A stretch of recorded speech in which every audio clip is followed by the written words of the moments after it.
Hello friend, जय श्री कृष्णा। आप सबका मेरे चैनल पर हार्दिक स्वागत है।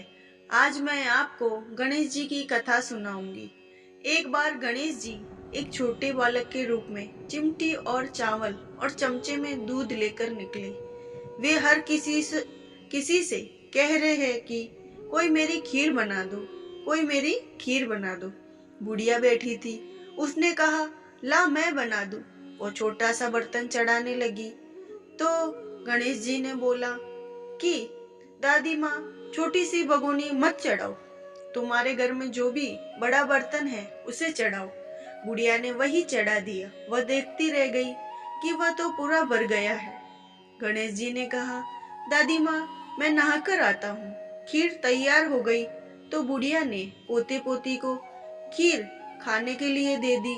बुढ़िया ने कहा, गणेश जी, आपके भोग लगना कहकर चूल्हे में थोड़ी सी घी डाल दी और कटोरे भर भर कर बच्चों को दे दी। पड़ोसन ऊपर से देख रही थी। बुढ़िया ने सोचा, ये चुगली खा देगी, सो कटोरा भर के उसे पकड़ा दिया।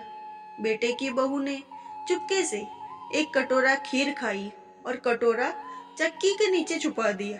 अब भी गणेश जी नहीं आए। बुढ़िया को बहुत भूख लग रही थी।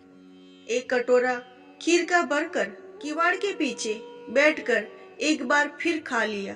गणेश जी आपके भोग लगना और खाना शुरू कर दिया। तभी गणेश जी आ गए।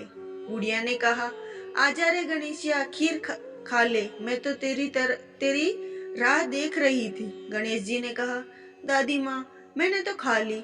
बुढ़िया ने कहा, कब खाई?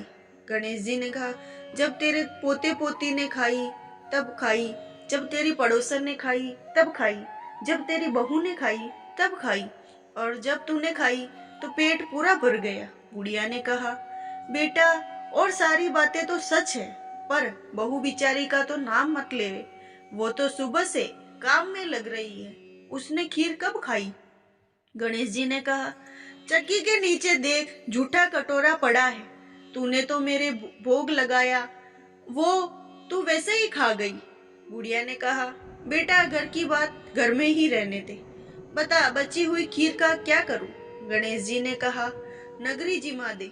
लोगों को न्योता दिया तो सब हंसने लगे, बोले, कल तक तो खाने का पता नहीं था, आज नगरी जिमाएंगे। फिर भी लोग आए और ठाठ से जिमे। नगरी जिमा दी, तभी चुरू भरा ही था। राजा को पता लगा तो बुढ़िया को बुलाया और कहा, क्यों बुढ़िया, ऐसा चरू तेरे घर अच्छा लगे क्या? हमारे घर अच्छा लगता है। तो बुढ़िया ने कहा, राजा जी आप ले लो। राजा जी ने खीर का चरू महल में मंगा लिया। लाते ही खीर में कीड़े मकोड़े हो गए और राजा जी ने कहा, बुढ़िया, चरू वापस ले जा, जा तुझे हमने दिया। बुढ़िया ने कहा, राजा जी आप देते तो पहले भी कभी देते, ये चरू तो मुझे मेरे गणेश जी ने दिया है। बुढ़िया ने चरू वापस लिया। लेते ही सुगंधित खीर हो गई। घर आकर बुढ़िया ने गणेश जी से पूछा, बची हुई खीर का क्या करूं? गणेश जी ने कहा, झोपड़ी के कोने में खड्डा खोदकर गाड़ दे।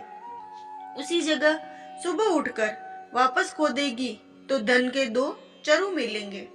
ऐसा कहकर गणेश जी अंत ध्यान हो गए। जाते समय झोपड़ी के लात मारते गए तो झोपड़ी के स्थान पर महल हो गया। सुबह बहू ने पावड़ा लेकर पूरे घर को खोद दिया तो कुछ भी नहीं मिला। बहू ने कहा, सासू जी, थारो गणेशियो तो झूठो है। सास ने कहा, बहू, मारो गणेश झूठो नहीं है, ला मैं देखूं। वो सुई लेकर खोदने लगी तो टन टन करते धन के चरू निकल आए। बहू ने कहा, सासू जी, गणेश जी तो थारो साचो है। सास ने कहा, गणेश जी तो भावना को भूखो है। हे गणेश जी, जैसा तुमने बुढ़िया को दिया वैसा सबको देना। कहानी कहने वाले, हुक्कारे भरने वाले, कहानी सुनने वाले सबको देना। और गणेश जी की कथा यही समाप्त होती है। अगर आपको मेरी कथा अच्छी लगी हो तो मेरे वीडियो को ज्यादा से ज्यादा शेयर करें और मेरे चैनल को लाइक और सब्सक्राइब जरूर करें।